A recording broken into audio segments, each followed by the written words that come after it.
Welcome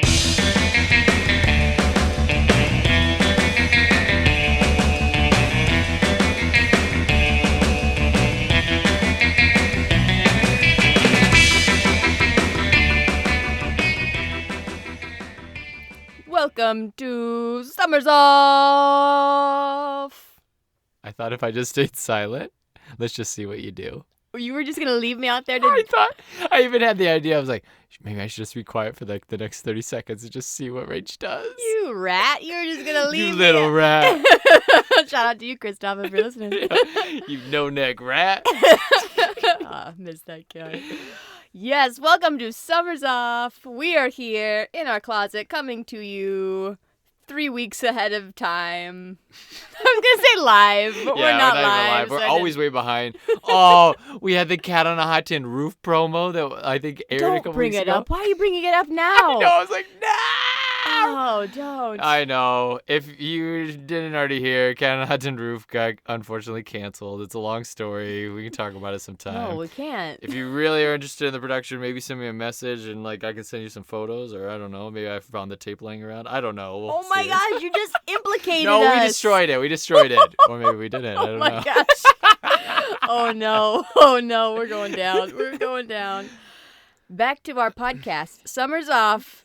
The podcast where a husband and wife duo watch movies, torture each other. This is payback season. Payback season. Which is actually kind of lightening up, I would say. Yeah, I thought Friday the 13th was fun. I thought we all had a good time with that one. And so I do feel like the payback season doesn't really apply with us, I don't think, anymore. Maybe the first couple, but like ever since Friday the 13th and ever after, I think we've just kind of settled in.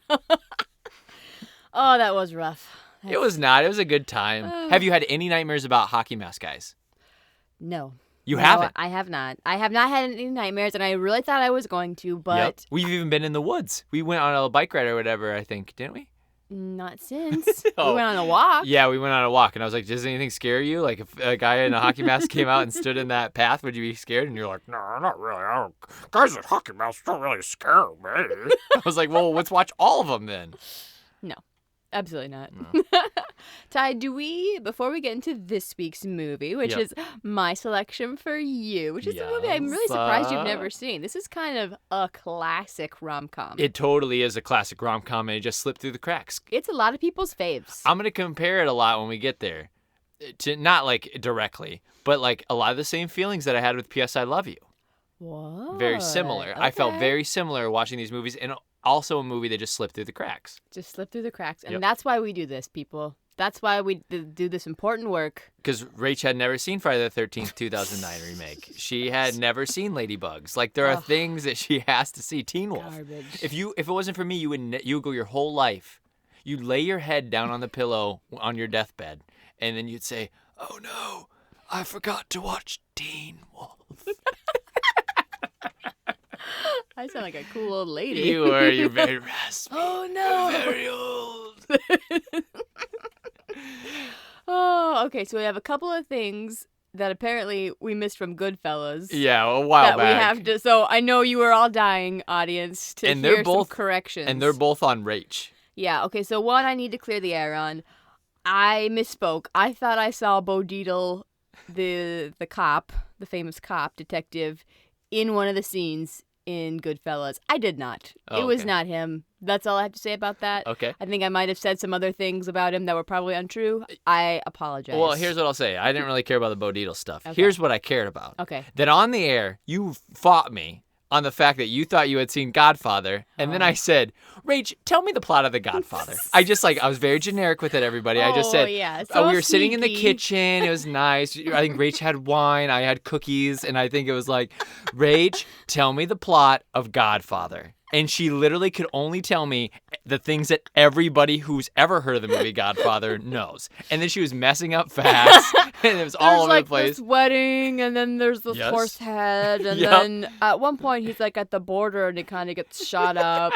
And So yeah, the most iconic scenes. I was like, how does the movie end? And she couldn't tell me anything. She didn't remember any of it. all So right, I guess I haven't seen it, so I guess we've got to watch it. it's still on the list. It's still on the You list. dirty rat liar. Is it on the list for this season? No, it's hopefully soon though. I would Oh. like to do 1 and 2 like we did Terminator 1 and 2, a little back-to-back action. Oh, very nice. Yep. Very nice. Yep. You need to clear the air on something else? Well, I didn't tell a story during the Friday the 13th episode that I think needs to be told. You really think so? I do. All right. Listeners, shall we oblige Ty and let him tell the story? Yeah, you should do it. Okay. Okay. Let's go. So, one of the only times that I was so scared that I had to turn a movie off was in 4th grade. We were watching Friday the 13th, Part 9. Jason Goes to Hell. And the movie starts awesome. It's really cool. They like blow up Jason. His body parts are everywhere and stuff. And then they take him to this morgue. And there's this doctor who's working on the body or whatever. He's like, oh, why do I get stuck with these shifts or whatever? And then he sees the heart. And for no reason at all, he eats it. And it was so bloody and gross that I was like, I can't handle this. Oh, it's too gross. And I think I was just turning 10. And I told Mike and Jeff, I was like, I can't watch this. I can't watch this. And so we shut it off. I think it's the only movie that I haven't been able to get through, like, as it was too scary. I've had that with video games, but never a movie. I'm just dying over here because you thought that this was necessary to like share, and now somehow I have to make this giant tangent and be like, let's talk about weddings and 27 dresses. Thanks for that, Ty. Now let's move on. All right. Thank you, Ty. Thank you for sharing that. I just feel so much better. I'll be honest, guys. I feel like I kept a secret from everybody last episode. It was already like a 2.5 hour episode, and I just felt like I didn't share the story about how I shut off for the 13th Part 9. Everyone's not going to be disappointed because they're not going to know to be disappointed. But like, if I believe in a higher power, they're going to come up. I'm going to come up to heaven, and he's going to be like, you know what you did. Oh. Episode 3. Oh dear. Or no, season 3, episode whatever. That was I'm really mad at you. That was weighing heavy on your heart this Yeah. week. I'm really glad that you were able to. I feel better though. Do you? If that's fair. I'm so glad. Yeah. Ty, Yes, ma'am. what movie did we watch this week? We watched. Oh gosh. Did you forget? No. Because you were telling that sob story No. about a heart eating thing. I practiced saying this in French, and I Oh. don't remember how to say it now. I don't remember how to say 20. Oh. Is it like venti or I something don't know. close to that? 27 robe. That sounded Russian. Oh, 27 Oh, dresses. Another regret for Yeah. next week. Stay tuned, listeners. I Let's will- just call it for today. We'll run through this movie next week. I'm the defeated one now. Oh, can you tell us a little bit about, for those few who probably haven't seen this movie, 27 dresses? 27 Dresses. Tell us about it. Okay. 27 Dresses is about a gal who is in love, almost obsessive compulsively involved with weddings. Mm-hmm. Like her whole life revolves around weddings. And she's in love with her boss. And then her sister comes and a little bit of a trite moment, but like her sister and her boss hook up and she's like, no, that was my guy. But then there's James Marsden, who is awesome, and he's like writing these cool articles about weddings and baby's breath and really fun stuff. And then they have like a little bit of a love story, but it's like, I don't know, he's like a cynic and she's such a romantic. It's like, how are they going to get together? Because she's in love with her boss. Like, where are we going to navigate these waters? But it all works out. Spoils. Yeah, I kind of like it that it's not completely predictable.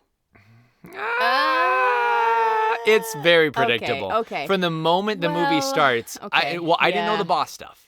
You're right. I didn't know the boss stuff. No, but you're immediately right. when I'm introduced to a boss character, I'm like, okay, it's obviously not going to work out with him.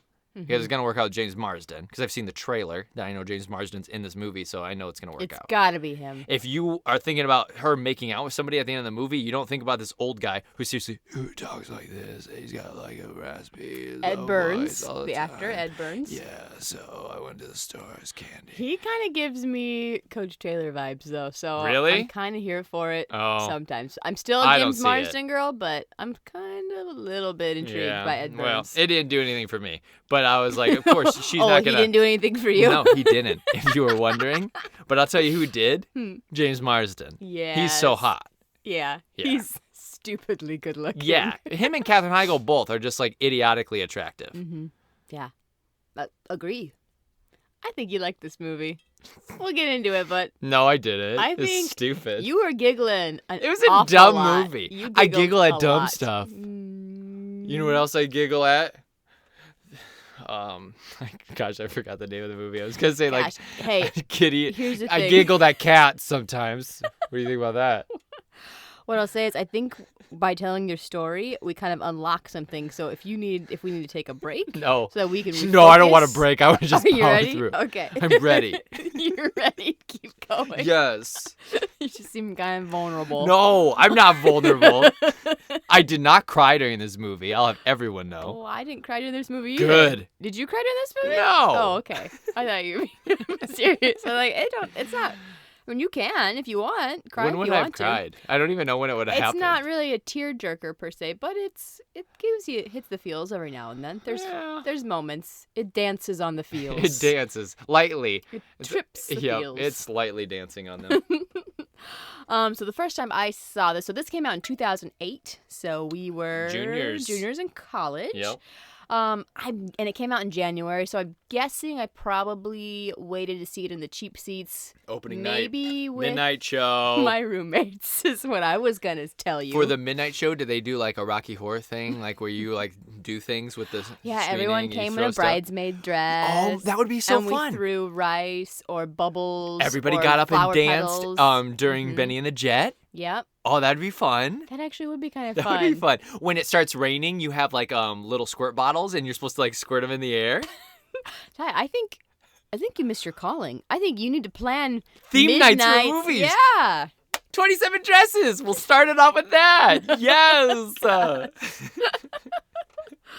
Oh, great ideas. Where were you the first time you saw this movie? I was sitting on my couch. It was Giz, I remember, was at the foot of the bed. She did a lot of yawning. She did a lot of stretching and yawning. Wait, are you on the bed or on the couch? Get your story I'm on the straight. couch. Okay. And there was a point during Benny and the Jets, I thought this was really cool, where Gizzy's little paw, because she was sleeping and she was dreaming, and her little paw was going. I think she was probably running through meadows or something.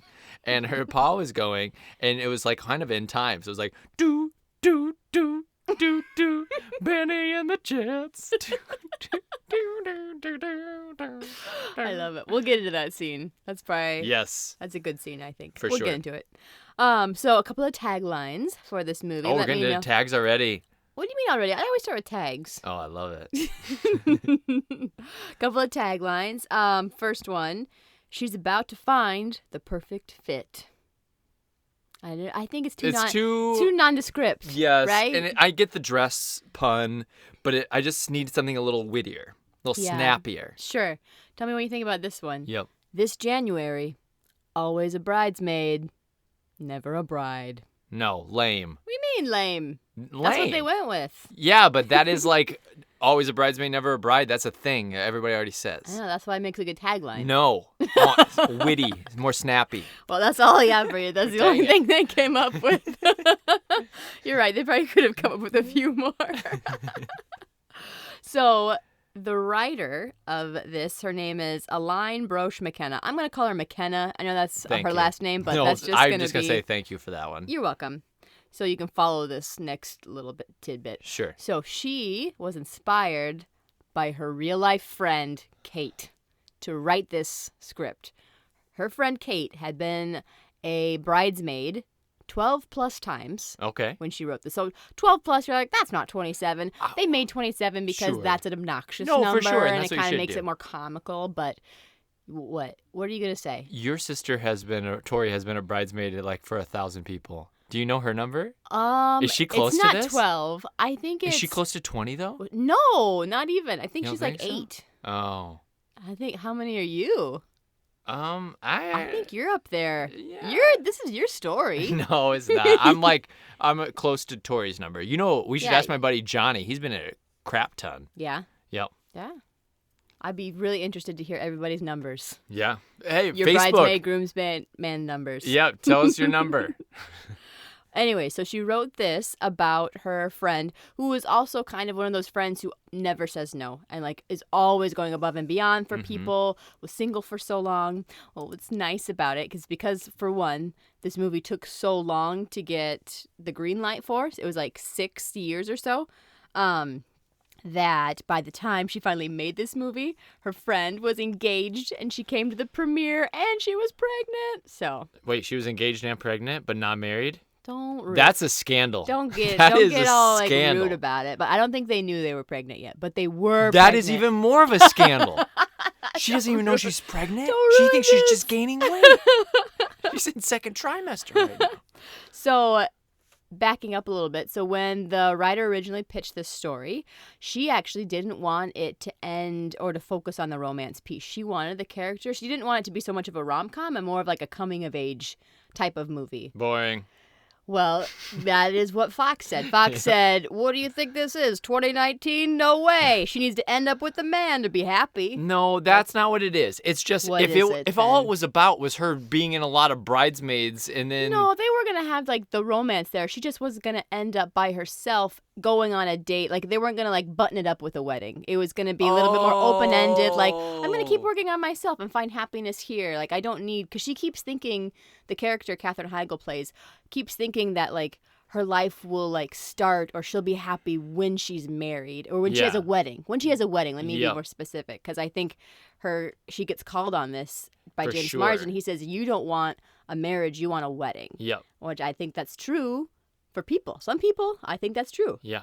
Um, You don't want to marry somebody. You want to marry somebody. yeah. Yeah, That's from Company. I know. I love that.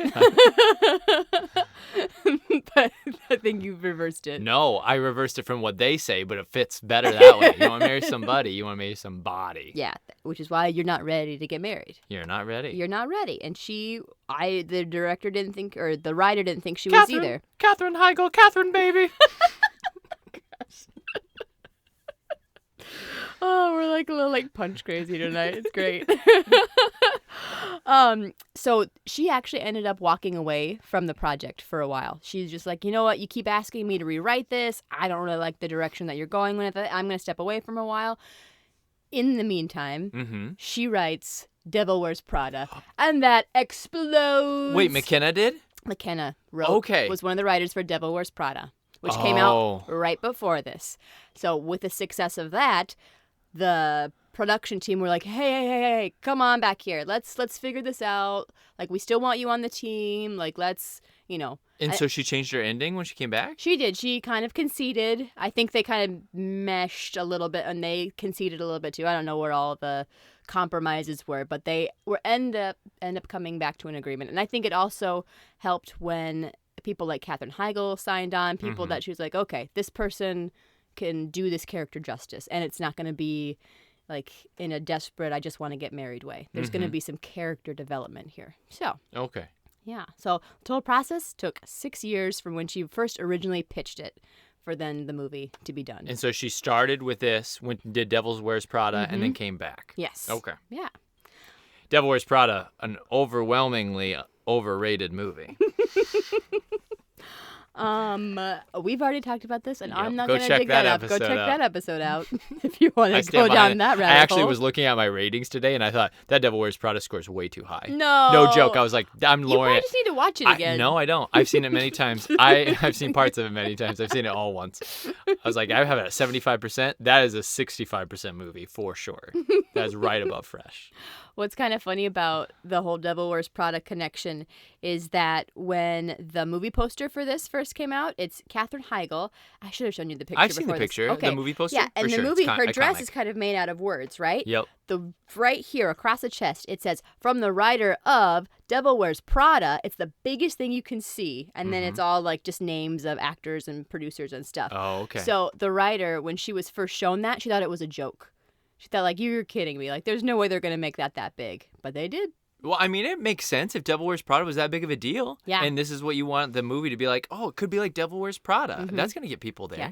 I think producers, although Katherine Heigl had she'd done Knocked Up the year before. Yep. And Overrated. she had already, that's fair. You're not going to get an argument from me about Knocked Up. Way overrated movie. And she had already been nominated for Emmys for Grey's Anatomy. So for her TV star was pretty big. They Sure. were still a little worried that she wasn't going to be able to carry a movie this size just yet. So that's also why they're like, make sure right across her chest it says Devil Wears Prada. You know what I also think is funny is because this sounds horrible, but this is where the dudes are going to first look. Oh, no. And so it's the first thing that they're going to see. Yeah, and they're going to be like, oh, Devil Wears Prada. I love that movie. Hey, babe, Devil Wears Prada. Meryl Streep was fantastic. No, I wasn't looking at Katherine Heigl's boobs.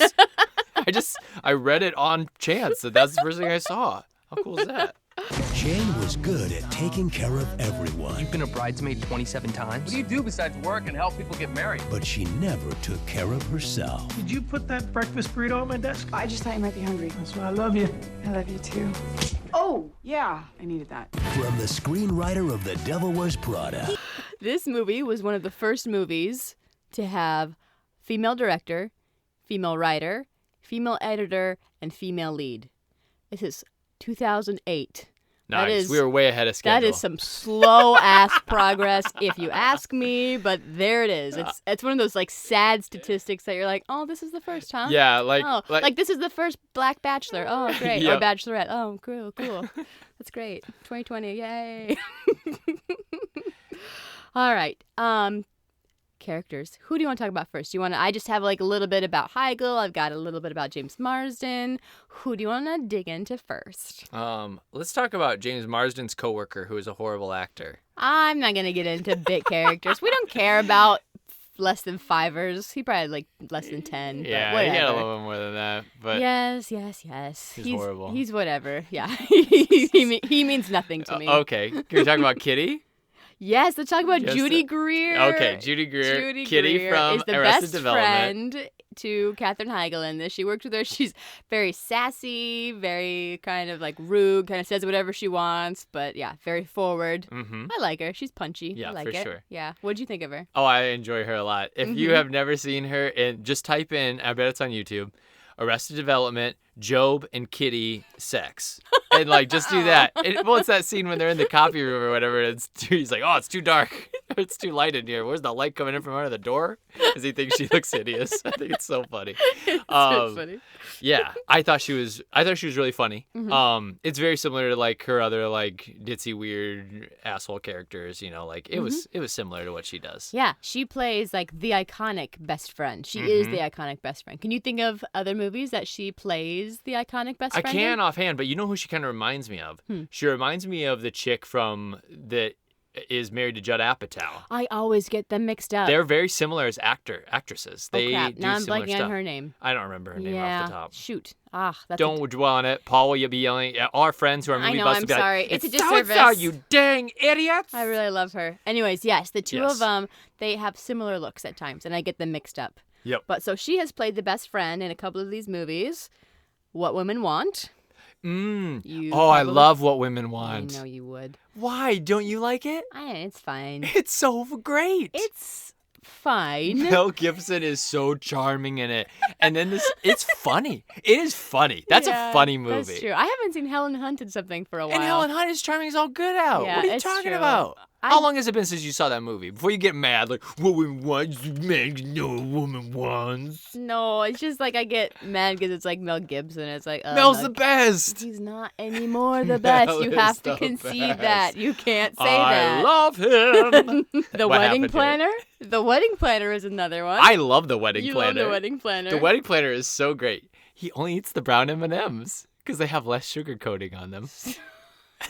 How fun is that? You should probably do that one for summers off. Wedding Planner because- is a good movie. Oh boy. I like that movie. J-Lo, McConaughey. J-Lo's best movie, I think. Maybe McConaughey's You've best. already no. Oh my gosh. One was a hot take. One was just crazy. And then 13 going on 30. Nice. Which have you seen that Oh one? yeah, she's the mom, isn't she? 13 going on 30?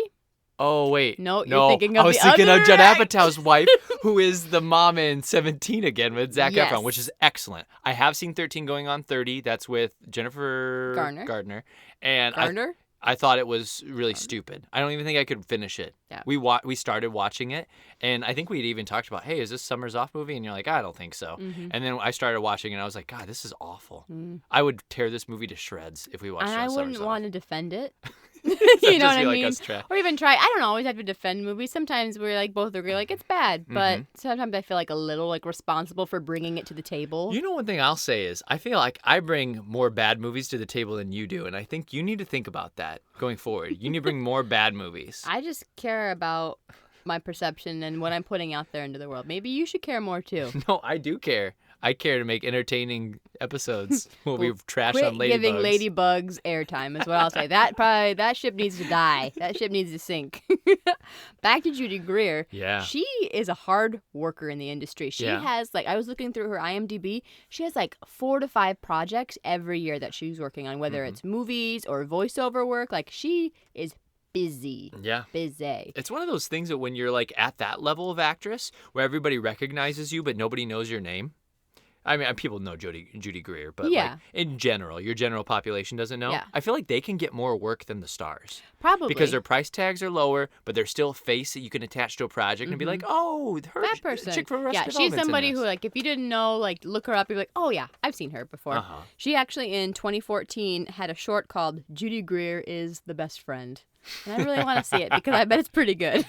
Because she does. She gets pegged as that all the time. Absolutely. She can't be too attractive because we can't take away from the lead actress. Yep. Yeah. But she's pretty. And she's funny. And she's funny. She's biting Yep. wit. It's great. Yep. All right. Are we on Team Heigl or Team Marsden next? What do you think? Oh, I don't know. You pick. All right, let's get into Heigl. 'Cause Okay. she's the big wig here. Yeah, she All is. right, A so leading gal. early career. First TV appearance was on a Cheerios commercial when she was 9. Those kids have it made. When they do those commercials early in their careers, they're set.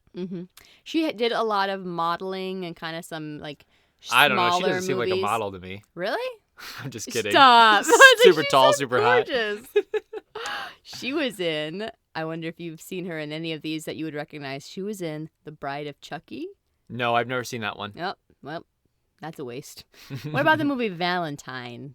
Have you seen that? It's a horror movie, I think. My Bloody Valentine? No, this is just Valentine. Oh, Maybe it's not a horror movie. I've only seen My Bloody Valentine, and I've heard of the movie Valentine's Day, No. which is like New Year's Eve and those other stupid Not that movies. one. She might be. She's in one of those. I don't know which one. Maybe Oh, okay. New Year's Eve. Yeah. The first time that I saw Katherine Heigl in a movie was in 1996, and I didn't realize it was her until I was doing this research. Well, I know her from this movie. So this is a Disney Channel movie. Okay. I'm gonna. Halloween Town. No, I'm gonna. Eddie's $1 Million Cook-Off. I'm gonna give you the background Okay. when you're ready to listen. I'm ready to All listen. right, and then. Brave little toaster. I hope the mic picked that up. That was great. All right, so it's kind of like a Freaky Friday, but it's with sisters, an older and a younger sister, and they switch bodies, obviously, because that's Freaky Friday. Yeah. And yeah, one's super popular. Katherine Heigl is the older, super popular one, and then she's got a younger, nerdy sister who wants her life, and then they swap. It's fascinating. What's the movie called? It's called Wish Upon a Star. I've never heard of that movie. Oh, it was one of my faves, and it's so great. It's So on Disney Plus, I bet.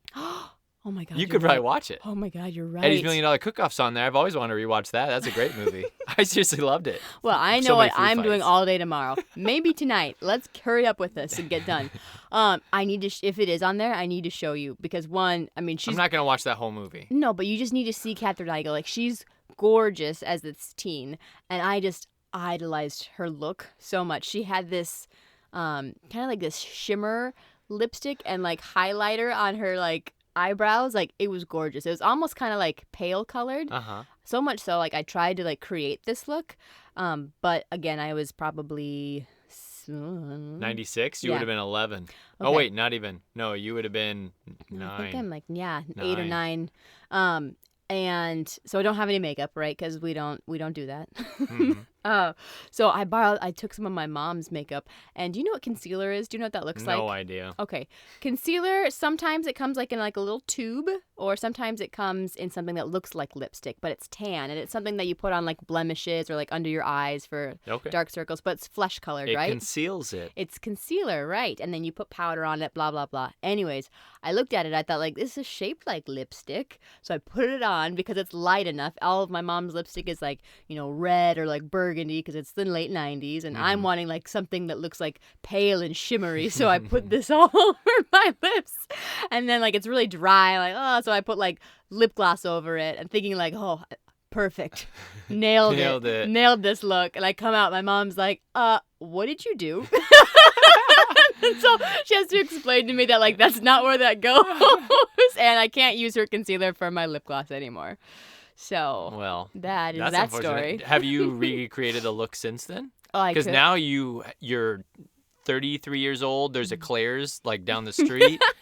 You can really go to town. Yeah, I will Do say. they sell makeup at Claire's? Yeah, they do. It's like Okay. really junky. I think. Perfect. It's perfect for what you're going It's for. perfect. I will say, this is about 2 or 3 years ago, I did buy a lovely little nude shaded lipstick that I've only worn twice because it was the wrong shade. Oh, okay. But I still have it. Well, there you go. There you have it. Fascinating. Anyways, that is when I first saw Katherine Heigl, and I loved her then. And after watching this movie again, I re-love her. This movie has dropped for me over time. I kind of thought like, 27 dresses, whatever. But Yep. I really enjoyed myself watching it. She's awesome. She's very good. She's very good. Okay. All right. Yeah, get into it. Number one, I want to tell you the first time I saw Katherine Heigl. So the first Yes, time. I'm sorry, I didn't mean to No, not it's ask okay. you that. First time I ever saw Katherine Heigl was when Trump got elected, and he's at his like big ceremony or whatever. She was standing right next to him, and this other guy named Jared Kushner, who's kind of like in the campaign, he was like right next to her, and they were kind of just sitting there, and he like motioned to her. I feel like she was like a big deal, like important to him. You're such a brat. She looks like Ivanka. She looks like Ivanka. You're not wrong. I know I'm not, You're because not I'm right. completely wrong. They have a lot of similarities. They that do. I am realizing now. Yes. Just now. They look similar. But I thought Katherine Heigl was really, really good in this movie. And it was one of those things at the beginning, I was a little nervous because it's a little slapsticky at the very opening Yeah. scenes where she's like changing from dress to dress as She's she got she two wedding weddings hops. at the same time. That And she I is the was like, bridesmaid you know for. what? Like, this is a little slapsticky, and like, she's not really hitting the punchlines very well, and I got nervous. I just seriously thought like, oh shoot, she's gonna really shit the bed here. And then I thought that after that opening sequence, and we like get into the meat of the movie and stuff, she actually was really charming and way better at comedy than I ever would have imagined she was going to be. Especially like after like that first 20 minutes, I thought like, oh my gosh, you're really hitting your stride. And then like when you hit the like towards the climax in the movie, it's just like boom, she's killing it. Yeah. So I thought she was much better than I was prepared for. Wow. Yes. Nice. High praise. Mm-hmm. No, Well, I- I think Ivanka's a good actress. Should stop. That stops now. No, it doesn't. No, I agree. I think she does a great job of being kind of that quirky. She hits the quirkiness, but not in a way so much that you're like, she's not relatable. Yeah. She's very relatable. You feel for her still. My only problem with Katherine Heigl is not her fault. My problem is it wasn't very believable that this chick who is so hot is like ignored by everybody. And like nobody sees her, and like when she's at a bar or at a wedding and stuff, there's nobody hitting on her besides James Marsden at the very beginning, and it's more like by chance, and he just is like entertained by her. Nobody's going up and hitting on her, trying to hook up with her. Every wedding I've ever been to, she would be like the one girl in the everybody, no matter if she's weird or whatever her personality is, every guy would be like, "Who is that?" And would be like, all the single dudes would be like, "Hey, you have to introduce me." Yeah, that's usually the way these movies go. It's like impossibly beautiful people. You're like, no, no way. No, it doesn't make any sense. It makes no sense. What's James Marsden still doing single? You're Well, crazy. I figure he's just like, he even mentions that he has... So time out. So he gets to be single because he chooses it. No. Listen. Ready? He makes mention of those two girls who he like sends away when Katherine Heigl hits her head at the very beginning of the movie when she's going to catch the flowers. And then he says, hey, I need you to go get ice and I need you to go get her a drink. And then she goes, oh, do I need those things? She goes, no, you're fine. I just want to get rid of those two because they've been bothering me all night. So he makes mention that there's two girls after him. Oh, that's He true. also says a thing about like how he uses a different name. So then the like people who are obsessed with these wedding stories don't come try to like hook up with him. So he does mention that he's a hot commodity. Yeah. So but he just That's is a true. cynic and doesn't want love. And so he just like is messing around. Gotcha. Yeah. But maybe Katherine Heigl's just messing around too. But we know that's No, not the we case. know that's no, not we know true. she wants to get married. She's in love with You're her right. boss. You're right. That's right. And that's probably why. It's because she's in love with her boss. But just because you're in love with somebody else doesn't mean that other guys are going to be like, yeah, dude, she looks like a girl who's in love with her boss. I'm going to leave her alone. Oh, sure. Like you're saying, like she should have gotten hit The on by dude's- people. Yeah, the dude should have gone up to try to hit on her, and she Yeah. should have like failed really bad, and Kitty should have swooped in and grabbed the guys. Like they could have played that up because it doesn't make sense to me why nobody in this movie was attracted to her. Well, what I'll say is because in all of these, specifically in the weddings, she is the maid of honor, so she is busy. She makes it her job to be very True. busy. So I wonder if she just has like that mentality, like, hey, don't mess with her. Like she looks stressed. Sure. You know what I mean? And maybe people warrant, like, maybe the groom is like, hey, groomsman, you got to stay away from Katherine. She's doing so much stuff for our wedding. She's Nobody's allowed to crazy. hit on her. She's really hot. We know that. Maybe that is the we case. know. Katherine Heigl was actually planning her own wedding while she was filming this. Who's she married to? A musician. I don't know his name. Okay. He's not anything like we know him from. He might be. I think he. Death Cat for Cutie lead singer? No, Oh. he looks younger. Oh, okay. Gotcha. Um, Ben looks pretty young, though, from Death Cab. So. Vampire Weekend lead singer? She ended up actually having a smaller wedding after being in this movie because she was in so many scenes with weddings. Like she just kind of got her fill of the big wedding, and before she had thought that that's what she wanted. But after being in this movie, she was like, nope, just a small intimate gathering sounds perfect.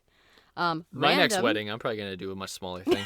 Oh yeah. Yeah, I already had the big thing the first time. Also random.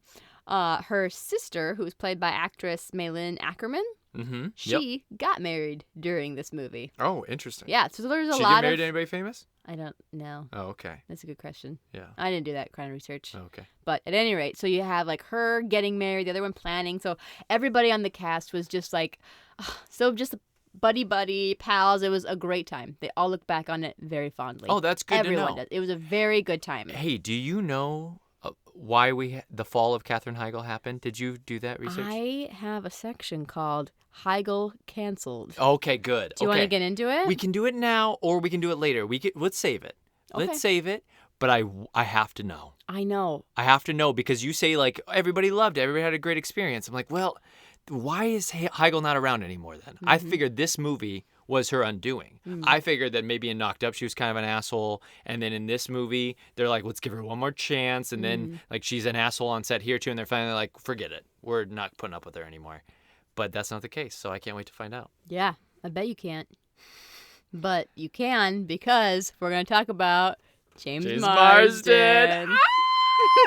I love James Marsden. You do. And I think you do. loved him in this. I think you giggled at almost every look, every smile he gave. You just were over there like just giggling. You were man crushing hard. You were. Don't you deny it? You were. I do have a man crush on James Marsden. Of course you do. There are people in this world that you really, really want to be friends with. You know, like as dudes and girls, I'm sure you feel the same way. Or like whatever when it comes to like friendships. I don't mean to make this like a orientation thing. But there'll be somebody in your life that you're just like, I want to be friends with this person because I know we would be so tight. Like we would be really, really good friends. Seth Cohen, Adam Brody from the OC. I just know it. I just know we would be good buds. Sure. I feel the same way about James Marsden. And they're not always the people that I think are like the best actors or like have the most respect for. Yeah. Like I might think Ryan Gosling is like a better actor than James Marsden and like respect him more, put him more on a pedestal. But I don't necessarily have the vibe to like be like, I have to be friends with Ryan Gosling. Sure. Because I don't know if that would click. He's kind of a quiet guy. He has those steely looks. You might think I'm stupid. But James Marsden, I think we would click. Mm-hmm. Yeah. So I have a man crush on him. You are totally right. He's impossibly good looking. He is. It's crazy. Guys, it's like the dimples and like the dot line are just like insane. Yeah. Hey, did you look up how tall they both are? Not Heigl, but I know how tall he is. How tall is he? How tall is he? 5'10". 5'9". Oh, I got 5'10". Oh, I thought he was 5'9". But Mixed Heigl, messages. do you know how tall she is? 5'8"? 5'9". Oh, And 'cause so there were when she's sometimes- on heels, she's taller than him. Yes, she is. Because I thought he was taller, because we just watched Dead to Me not that long ago. Oh, yeah. And he looks pretty tall in that compared to Applegate and compared to, oh gosh, what's her name, who plays Velma and Scooby-Doo? Linda Cardellini. Mm-hmm. And so, Carlini? yeah.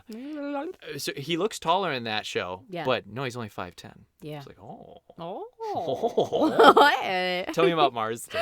All right, we're going to take it back to his home state of Oklahoma. Yeah, Boomer Sooner. Hey, rivalry, but we could talk a lot of football. It'll be fun because we respect each other. Remember that, Marsden. Oklahoma and the Huskers, we respect each Well, other. slow your roll because he only went to Oklahoma State for 1 year. He went to Oklahoma State? He went to Oklahoma State. Oh, he's and a then- cowboy. Oh. He's not a Sooner. Hey, that's okay. We're cool. We're cool. That ruins everything. No, it doesn't. We're fine. We're He was fine. only there for a year before he went to LA. His last production at Oklahoma State, he starred in Bye Bye Birdie. Oh, And he was yeah. ready to hit He's the like, big time after that. I'm ready. He's like, I'm dusting the dust off my shoes of this old town and I'm heading to LA. Well, now that I killed Bye Bye Birdie at Oklahoma State, I think it's time. Is that Conrad Conrad Birdie? Would that be Birdie. the lead in Yep. that movie or musical? I don't think Yep. I've ever seen it. Well, he could have played a different guy too. Would also be considered. This the lead, says but- the lead, so I'm going to say that that's who he was was. Conrad? And he strikes me as a Conrad He Birdie, does. I especially mean, in but- college. But he's like much scrawnier in this movie than he is like in Dead to Me, where he's pretty buff. Sure. And you could tell he's just more on the scrawny side at this point. Mhm. And so he could have just been like a little toothpick by the time when he was in college. It's- 18 years You old. say that, but I think some of his other roles that he has played before he kind of hit it big also like are kind of more of those hunky roles. So Sure. I think he's probably growing into his own. Did you know that he was considered for one of the movies that we watched? I think I said it on air. Did you say But it? I don't remember what movie it was. It's the first movie of this season. Oh, it was, oh my gosh. Starship Troopers. Yeah, he Yeah, was for considered. Rico. Did we talk about this We already? did. We I'm did. sorry, listeners. No, that's It's been okay. a hot second. Yep, nope, that's okay. He was considered for Johnny Rico. Yep. Oh, think of how much better that would have been. Oh, for sure. It's been so hunky. That'd have been incredible. Him and Denise Richards. Oh. Nice kissing. Yeah. That's some good kissing right there. That's some great kissing. Let's watch that again. He kind of started to hit it big in the 90s. So he had like a reoccurring role on Ally McBeal, which is a big show. I never watched it, but that I was, saw a little bit of Ally Mhm. McBeal. I kind believe of it or want not. to like rewatch it. I think it might be good. Didn't she get married to Harrison Ford? Yes, Callista Flockhart. Yep. I don't know that they still are married, but Oh. they were at one point. I love Harrison Ford. Yeah, I know you do. I love him too. Get this. He had a one-time, maybe two-time role in Saved by the Bell, The New Class. Oh, he's in the new class, huh? He played a character called Chad Westerfield, Oh, who I can- was he's the rich. homecoming king. I'm sure he was rich as all balls. He's from Connecticut, probably. Chad Westerfield. Westerfield. That's why I think that he probably was a little bit like still pretty hunky, even as a Sure. young age. If he was playing homecoming king for Saved by the Bell, New Class, I Yeah. think we can paint a picture of what Mr. Marsden looked like then.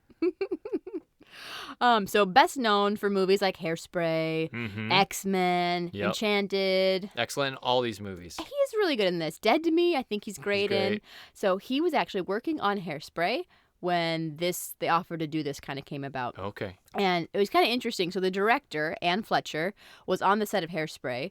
And she was just joking around with him at first. And she was saying, I've got this movie I'm doing. Katherine Heigl's going to be the lead. You should probably be her love interest. And they were kind of joking around. He was like, oh, yeah, right. Left it at that. And then like a week later, she comes back to set. And she's like, I know I was just kidding before, but I really do think that you would be good at this. Would you want to be in it?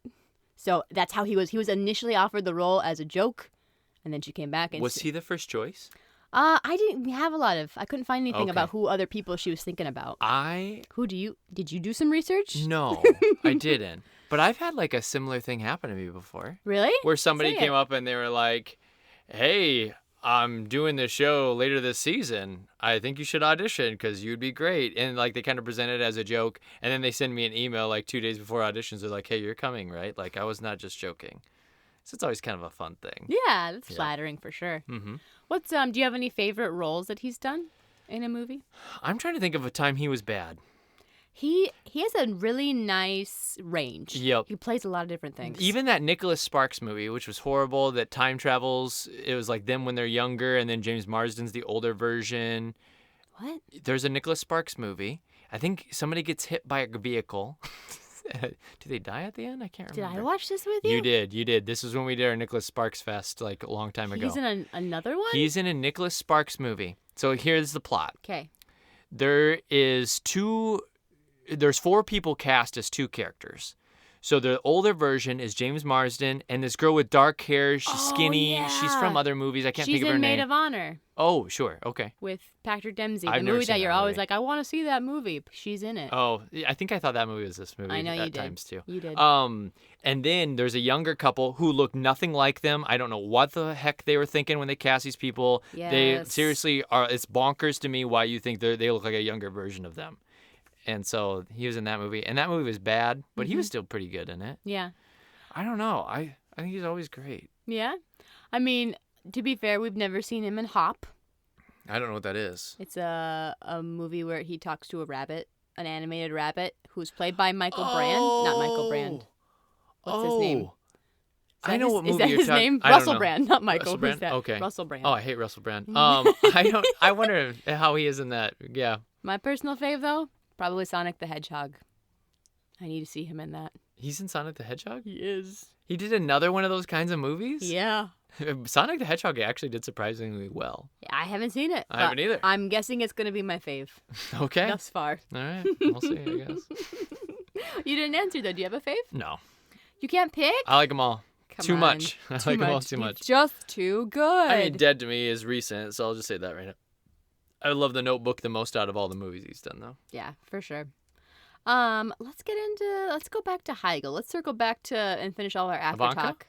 Yeah, let's talk about why Ivanka was canceled. Oh wait, everyone knows.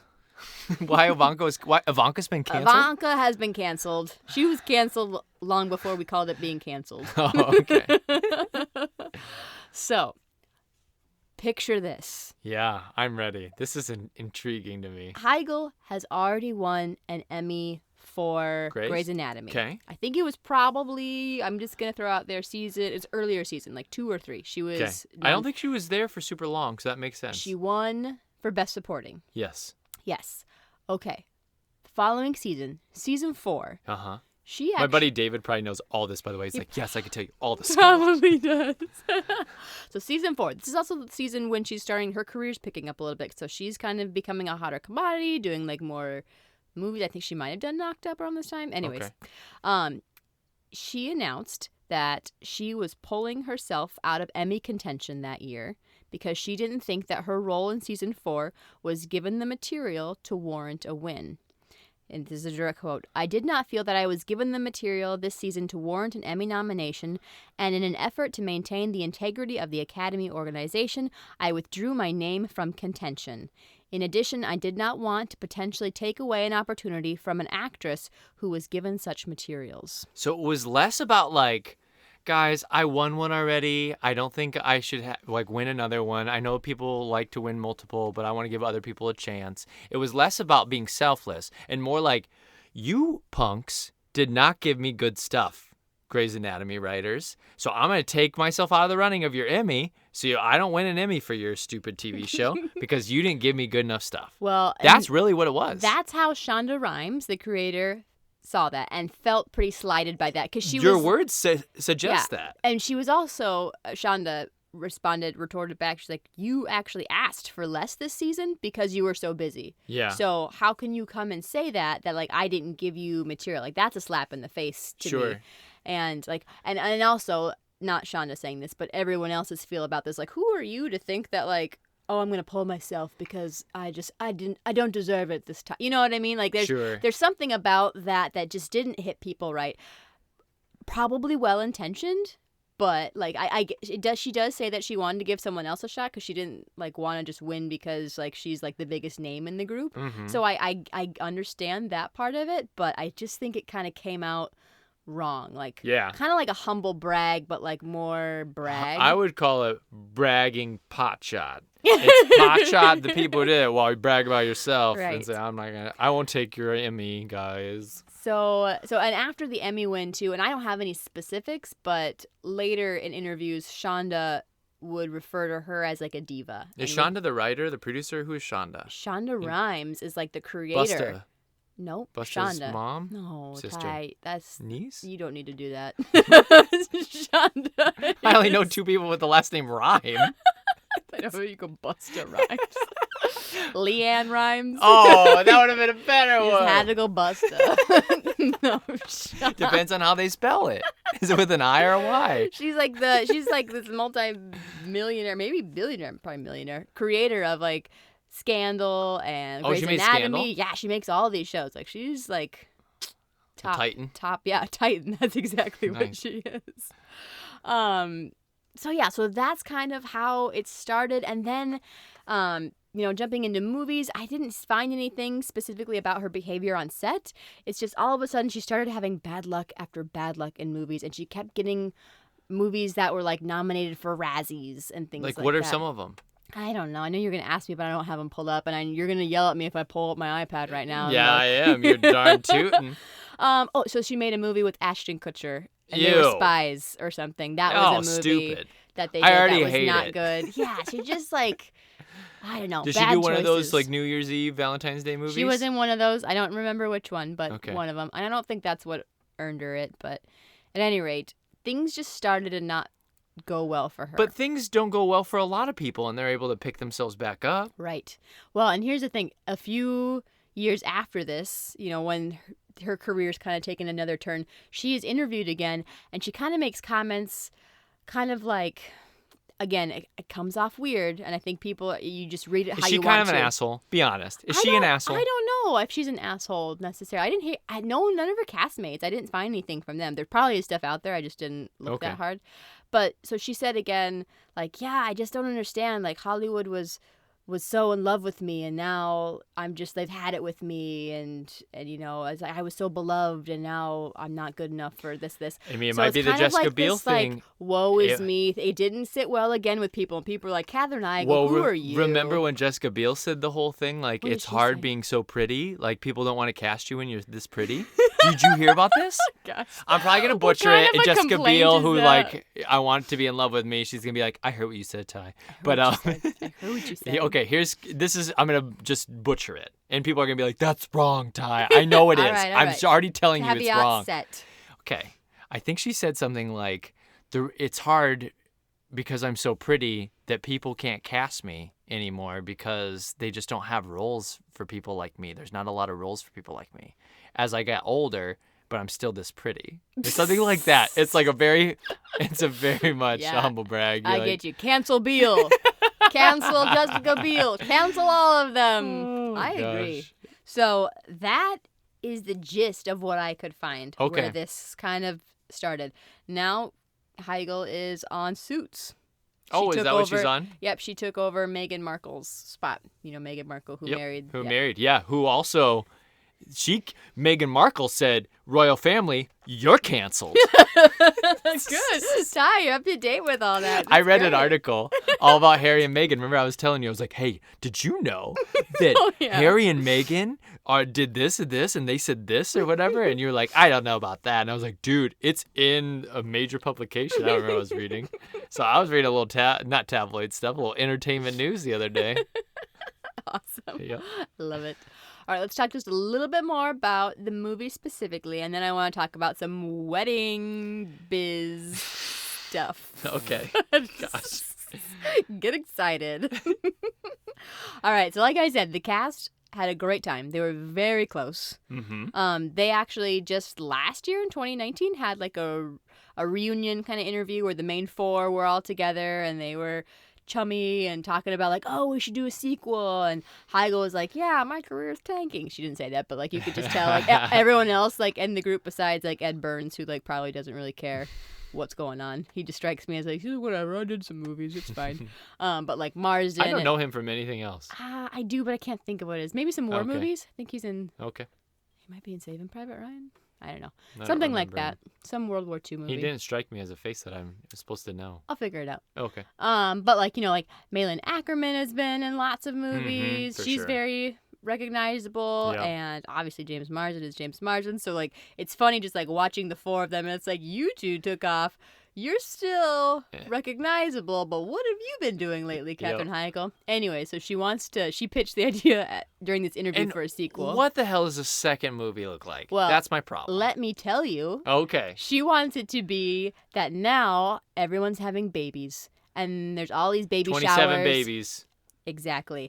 And that she has to be like the godmother for all these babies, but that her and Kevin, They can't have kids? they are infertile or they're having trouble. Okay. Isn't that kind of like, doesn't Yeah, that pull the heartstrings But a how little is it bit? going to be funny?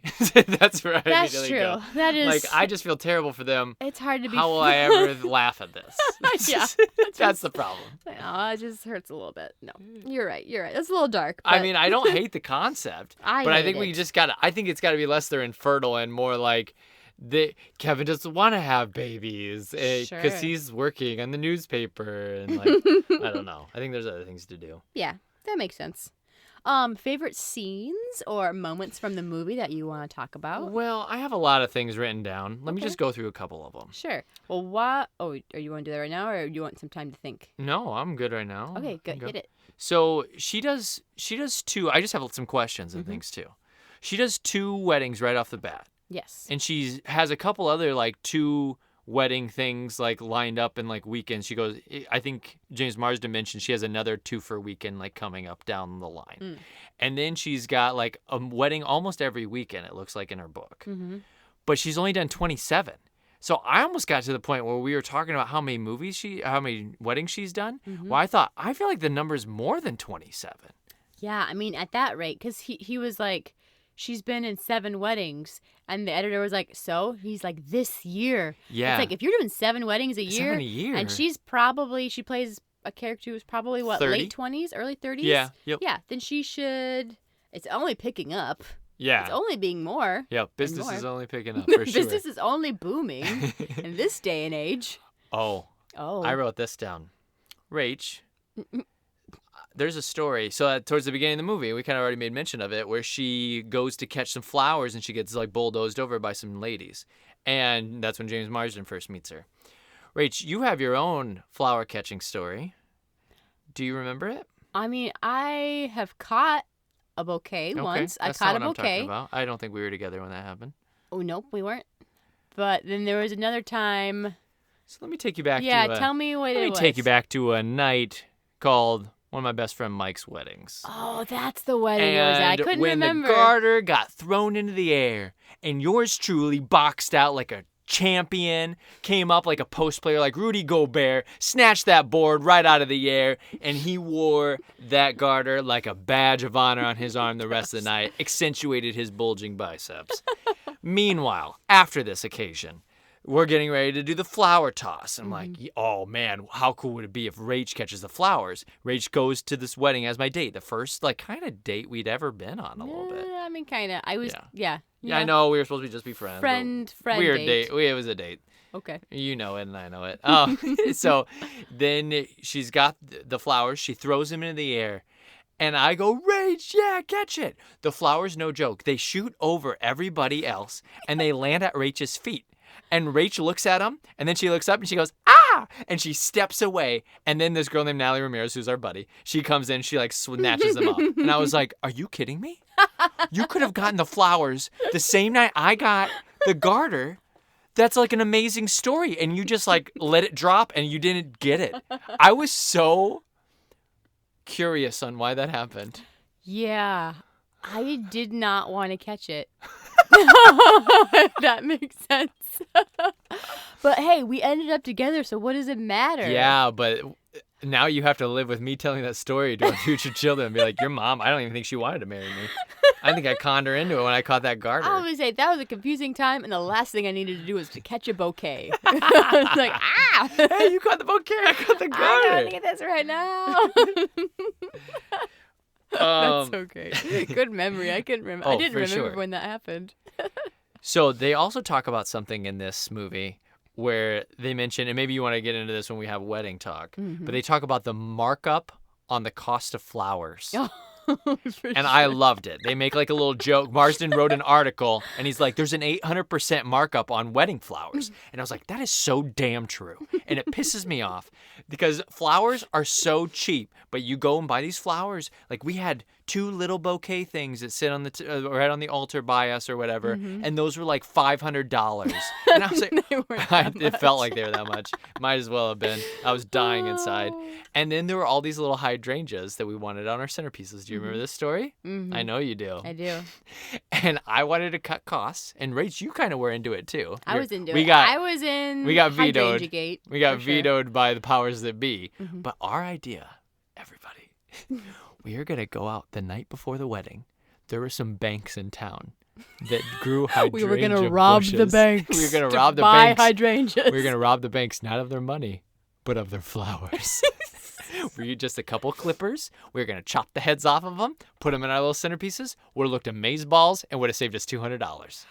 Had they been on any other building besides a bank, we probably could have gotten away with it. There were some other ones. There was a restaurant in town too. We were like, That's we could true. hit the restaurant. We were gonna hit multiple places because then it We were wasn't only just. going to take like 5 from each Yeah, place. because then you're not going to the bank the next day and they're like, the bank owner pulls up and he's like, what the hell happened to that hydrangea bush? No, it'd be like, there's 5 gone there. There's 5 gone another place. These were walls of flowers. They had Walls. plenty. They were never going to Walls. miss them. They weren't. In fact, they probably wanted us to kind of like, cut a couple of the heads off Yeah. to make room. I think we embarrassed my dad, though, and he was Yeah. like, nope, I don't want you to do that. And I was like, okay. I want you to spend $200. Like, oh, Go down to Ivy I'm and buy dying. them. Oh, I hate being an adult. Hey, how come? So the boss, James Marsden's boss in this movie, Yes. played by Steve Carell's boss in The Office, who Yep. he hooks up with. Jan. Mm-hmm. His boss hits on him. She does. And it doesn't even it's not even in a forward way that it's like we're supposed to feel weird about it. I almost felt like it's presented in a way that's supposed to be like, oh, that's cool that his boss hit on him. Mm-hmm. Like we're Yeah. not supposed to think that's weird at all. And I think in 2008, that was the climate both ways. But yeah, she said something like, stop being so good looking or something like Yeah. that. But I'll be Something honest, as adorable as that smile on your face. Yeah, I listened to it, I was like, ooh, like it. I had a radar that went off for Yeah. it. So I was actually pleased that I was able to pick up on that. Good. So, yeah. Because if we flip the genders, that's a creepy, horrible it was moment. creepy, especially if you flip the genders. Yep. It's but extra because creepy. it was a female boss at that time, we pretended like that was like a cool We're like, moment. that's like, cool. oh yeah, he's so hot. He is so hot. Who wouldn't hit on him? Yeah, of Even course. his boss. Duh. Duh. She'd be crazy if she didn't. Do you think anybody would have seriously picked Heigl's sister over Heigl? You mean Malin Ackerman over Katherine Heigl? Yep. Shonda Rhimes, probably. Yeah, I guess that's probably true. Maybe her cousin Busta, but But Heigl is like so dutiful. She works so hard. She's so charming. She's like down to earth. She eats chili dogs. She goes Yeah. to the baseball game with you. She does all the right things, and she's super hot. And yet you're She gonna pick is. the sister. I just didn't understand the storyline. it made zero sense to you. There's problems I have with the story. Yeah, I don't disagree, for sure. I think it's crazy that that she's not seen in that romantic light by who she is in love with. But I think there's also something when someone's been in front of you for so long and you don't see them, and then this other person comes in and then they're like exciting and new Yeah. and attractive and exotic or whatever. It's like, oh, okay. Sure. Like, I could see, like, where that would be like, oh, there's the spark or whatever. And they had, like, good flirty chemistry. You got to remember, too, like, he's her boss. And so, Yeah. and he seems like a pretty good guy. Yeah, he like, is. they don't kiss until Yep. after she quits. And the kiss, although I was like, this better not be the ending, even though I know it's not. I did like how they approached that moment where it was like, oh, I thought that was going to be different. And it felt like I didn't have a problem with them kissing. Yeah, you didn't have a problem with the boss. At the end, Yep. towards the end, the boss character, Katherine Heigl, grows a pair and she quits her job. Uh-huh. She tells her boss, like, I can't work for you anymore. I'm in love with you, or I have been in love with you. I need to get out of here and get on my own. Yep. And he kisses her, and you think, like, oh, this is a weird turn. Are Yep. you two going to be in love now? And then they, like, break apart, and they're like, oh, that was not as good as I thought that was going to be. Yep. So. Mm-hmm. And I didn't mind because she had quit. And she was Yeah. like, I'm in love with you. I mean, she just told you that she's in love with you. It's like, well, I have to see if we kiss, Well, like now what I that have means. to kiss you. That's what I think. Any time anyone ever confesses their love to me, I'm like, oh, come here. Let me almost kiss you. Come Ray here. just hands are I'm are just, coming like, on each side of the mic towards reaching me to- like I'm in a 3D movie Here, right give now. me a kiss. Oh my gosh. What about 27 Dresses in 3D? How cool would that be? Wait, what? So there are times where he's like, yeah, come here, I'm going to kiss you. And his hands, they come out of the screen. And you're like, whoa, he's going to kiss We need me. to explore this medium. Hey, I have to ask you a question. Okay. So how Katherine Heigl felt when her sister ended up with that guy, you know, and like she was just watching her sister and her boss start to hook up and everything. Mm-hmm. Was that kind of how you felt like when you and I would go to weddings and stuff, and then like your brother and I would be like, hey, we're going to go back to the hotel and play basketball, play NCAA basketball on PS3. Like, was there a little bit of that? You were like, oh man, I just wish she was going to be with me right now. Wait, yeah. I'm go, over hang here out. eating chili dogs. That's not what you want? And I'm like, no, I want to go play NCAA basketball with my Yes. bro. I've always been insanely jealous of the connection that you and my brother Zach have. Yeah. For sure. I thought so. That actually, I'm a little upset that you're bringing that up on air in front of everyone. I'm sorry. I didn't mean to air dirty laundry. Hey, did you think that it was ridiculous how they're like, her boss doesn't eat red meat? That's pretty cool. And like they make this big deal about how he doesn't eat red meat and about how that's so cool. I was like, what makes him cool because he doesn't eat red meat? It's like, Can I just say, you make this like a really big thing, and it was one line in a series of lines when Katherine Heigl is like, her sister's like, tell me about George. What's he like? And she's like, he's really great. He likes this. He likes being outdoors. He doesn't eat red meat. That's kind of cool. Like that's literally all it is. And you. But then the movie like plays on it too. They're like, plays yeah, I that tried he's- being vegan. It was too hard, so now I'm just vegetarian. They're just trying to pull apart that they are because. Oh, sorry, that was a bad impression. I tried, but now I'm just a vegetarian. That's actually that was pretty good at Burns, I'd say. Yeah, they're just, again, trying to find things that would be values that the two of them don't have in common. The sister and her boss. They need to, Yeah. have something that's not a deal breaker, right? Because in the end, we kind of still want them to end up together, Sure. even though, like, she's lying and not being honest about, like, who she is. Like, she changes the sister changes everything about herself so that she is more appealing Mm-hmm. to this boss character. She's like, yes, I'm also a vegetarian. Oh, I love outdoors. Sure. And she's obviously not that type. So yeah, so I get why they put that in there because they needed more things for them to be conflicting on. Yeah. Well, you know what I love about the movie Scott Pilgrim is because I think that Scott Pilgrim adequately talks about what being a vegetarian or a vegan really means. What is that? It means that you think you're better than everybody else. I am vegan, which means I am better than you. Yes, and Scott Pilgrim, the guy who's a vegan, has like super powers. He's incredible. His only downfall is he has to drink real milk. Yep. They like trick him. Yep, they And trick then he him. like loses all his Milk's power. not vegan. He's like, I do love that. He's so strong and he's vegan. This is my last thing that I want to bring up, and then we'll get back to it. Yeah. So some of the things that she says she has done. She says she's been to 3 plantation weddings where they dressed up like Scarlett O'Hara and did like a Gone with the Wind style wedding. Uh-huh. She's been to 3 plantation weddings. She did an underwater wedding. Mm-hmm. She did a wedding where she was on horseback like a cowgirl. I'm trying to think of some of the other ones. She had other like weird ones too. Out of 27. Yeah. And that just doesn't compute with me. Like, I think the numbers, once again, have to be higher for these weird things. That's like a quarter of your weddings were like weird theme weddings like that. I've never been to one theme wedding. She's kind of I haven't even been to a destination wedding. Right. I mean, again, it's more interesting from a movie standpoint if we've got crazy, weird weddings and we kind of like give all the weird weddings a little nod.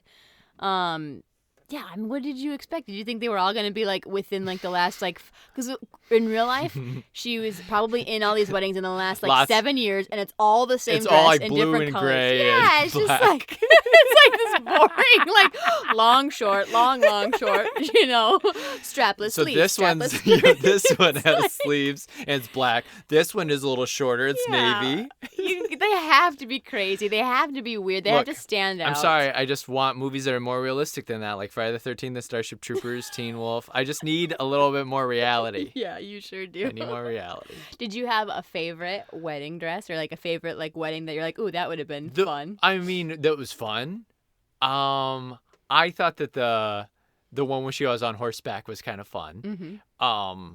The wedding dress that I thought looked the best was the one you mentioned that your sister got for her prom dress. Yeah, so get this. So she takes out, so James Marsden is at the apartment, and Katherine Heigl has all of these dresses. All of her 27 dresses are in this giant closet, and he finds them, and he's like, there can't be any of these. These look terrible. She's like, there's one that looks pretty good. And she pulls out this olive-colored dress. Which I didn't like the color. Sorry, Tor. That's fair. That's fair. It's not for everybody. But I like the style. But it's a mermaid style, and it was actually, I remember this dress. It was that cut was very popular. And the funny thing is, so my sister Tor, her senior year for homecoming, she had that dress. It's the exact dress. She pulls it out, and Katherine Heigl looks good in it too. And he's like, oh, that is not that bad. But then James Marsden's like, that color's terrible though. She's like, man, it's not great. How random is that? That's really random. It's the dress that she won homecoming queen in. Your sister did not see this movie beforehand, right? No, this is 2008. So she like wore it first. wore it in the fall, and then this movie came out around Christmas time. Right? Yeah, I think Would it that came be out just right? a few months later. Oh my How gosh, crazy is that? that's crazy. But they filmed this probably 6 months before, so they did film it before Tor's homecoming queen win. It's crazy. Yeah. What nutty. What shenanigans? What's the craziness? My favorite dresses would probably be, I like the scuba outfit. I think that scuba wedding is really wedding. ridiculous and fun. And I think the Gone with the Wind wedding. The Gone with the while Wind wedding probably is really funny. problematic, would be kind of fun with all the umbrellas and all the giant skirts. Yep. Which I love that they poked fun at that. Absolutely. That was fun. Do you have any other things on your list? I mean, I think, are we going to talk any more about the movie? Yeah, I want to talk about favorite scenes. Oh, sweet. Yeah. Do you have a favorite scene? I do. Okay. I think you know what it is. Is it Benny and the Jets? Is Giz's favorite part of the movie It's too? all of our favorites. That is the iconic scene, the most loved scene from this movie. That Just so you scene know. is one of the best scenes in any rom-com I've ever seen. Yeah? Yeah. Tell I'll me. say that straight okay, up. let's hear it. Tell me about it. Sell me on it. Yeah. All right. So here's what I love. James Marsden's has been cynical and has this like mask on. She asks him at the beginning of the scene, she's like, you wrote this article about this wedding and this guy returned home from the war and everything that happened. And he's like, I don't remember it. And she's like, you have to remember it. There's no way you're that good of a writer. And the whole movie he's been like, I am that good of a writer. I just cover it up. I don't care about any of this shit. Weddings are stupid. I don't like them at all. And so he's been saying this the whole movie. Yeah. Then they're getting drunk. They got in this rainstorm or whatever, so they're dripping wet. They're so sexy with their wet hair. And they come into this bar, this dive bar, which I'm like, I would love to be at that dive bar. That dive bar is perfect for what I want to hang out in. And they start like pounding liquor, and they're like getting more and more drunk. They're talking about this wedding, and he's like, I don't remember it or anything. And then the conversation just continues to morph and get cuter and cuter and cuter. And the writing is fantastic, better than anything in Devil Wears Prada by like a million miles. You don't need to put Devil Wears Prada down. It's the same writer. You know I that, know, right? that's what I'm saying. All right. I'm saying you don't need to put that down to bring this up. I'm You can saying just she got appreciate. way better. Excellent work. All right. McKenna. And so it's just gets more and more charming. And then the song starts playing, Benny and the Jets. And Rach can tell you, I have this quality just like the characters do, in that I'm not super great at learning lyrics. I will make up lyrics that fit the song, and I think I hear like just vowels and stuff, and I'll make up the words. And I think it comes from being an emo kid, where a lot of times you just sing on a vowel anyway. Like I love the Fray, but like the Fray is not an emo band, but like they you can't hear anything that they're saying. It's true. The enunciation is you just have to make up the exactly. words. And so they're making up words while they're singing Benny and the Jets, and it is so freaking funny. Great song. I love this song. Hey kids, shake and lose a lemon. Politicians wanna sing, gonna make a feather. That's exactly the words. Sorry, lyric police, what are the words? You're gonna hurry hands to music, show the walrus sound. Walrus sounds? Take pennies and longer in a cement jet. Ooh, but your soul lays down. Benny and the Jets. Oh, and the wind and the waterfall. Oh, baby, she's a revocaine. She's got electric boots, and low hair shoes. You know I read it in a magazine. Oh, I love the song. Benny and the Jets. I laughed my ass off. I was pretty much dying during this whole scene. And they're going back and forth. And it's not in a way, like, the way I'm describing it probably sounds a little derivative or a little cliche. But the build to it did not feel cliche at all. I thought it felt supernatural. I thought it was riveting. I want to go watch it again. It was like one of these moments in this scene that I was in love with it. And so then it cuts to a point where they're like on top of the tables and they're dancing. And usually I would think like that's a little silly unless we're doing Coyote Ugly. Like this sounds like we went too far, but not in this moment. I was actually really into it. And they're singing Benny and the Jets still or whatever with the whole bar. And it's just this iconic moment. And then he pulls her down off the bar, and this is what just sealed this moment. This scene is one of my favorite scenes ever. He pulls her off the bar, and he goes, "I bawled like a baby during that wedding." And then they just start making out, and I was like, ah! Loved it. Loved it, loved it, loved it. Cannot say enough good things about that scene. And just their dynamic in general was, I thought, fantastic. And I was just like, boom goes the dynamite. That was awesome. I love how much you just geeked out about that scene. That was so great. I mean, I can't have said it better. That's I truly that's why loved it. that scene is one of the most famous scenes from this movie. Well, that is warranted. Yeah, That is so it is. warranted. It's a good scene. Yep. That song, Benny and the Jets, Yeah. was almost not selected to be the song. What was it going to be instead? They didn't know. So the writer, that's the song that she had wanted Yep. in it. So she steps away while they're, doing their post-production stuff or producing or whatever, writing, blah, blah, blah, blah. And the production team was like, it's too slow. It's not fast enough. It needs to be a faster song. No, and so no. there's like a song from Rolling Stones, Brown Sugar that Everybody they needs wanted. to stop picking Rolling Stones for their songs. I can't hardly wait. Didn't they want a Rolling Stones song I too? don't know, maybe. Stop with the Rolling Stones. So when she, the writer, McKenna, caught wind that they were going to change the song, she lobbied hard. She called the director. She called the studio. She was like, you cannot change that song. That song, I wrote it in there for a reason. That is the song. It's perfect. It's perfect. You got to trust me. I know it feels slow, but it will not be slow. It's a perfect song. And it's a special song for her because it's a song that she and her friend Kate, who the story is written about, it's a song that they like to sing the wrong words to. They don't know the words. It's like their inside joke. She's like, it has to be this song. For sure. This is Kate's song. See, and that's what makes that song perfect. Let me tell you why. It's because it has a perfect thing for the people to each take turns singing. It's not just it's not both of them singing at the same time. Like you can sing a little phrase and then they sing a phrase back at you or whatever. So that's great. And the plotting pace of it actually has such a great build. And it's a song that I think if you were at a dive bar, everybody knows and everybody's gonna love. And that's what I love about it. Everyone starts nodding their head. Because it's true. When you hear that song, I love you this naturally song. do that. Your foot starts tapping, especially put a little liquor in you, little libations. And now all of a sudden we're both doing this right now. We're both rocking our heads You and can't smacking not my feel leg. the beat. Hey, kids, Dawn will change the weather. And there it is. We don't know the words. Oh, it's so good though. I tried to learn the words once. I literally pulled them up on the iPad and karaoke'd it with myself to try to get. How old were you? This was 2 years ago. Oh, this This is is not like when recently? I was in early high school and I tried to learn all the songs to REM's End of the World. No. Leonard Bernstein. No, but it was that's so great. Were you ever successful? I don't remember.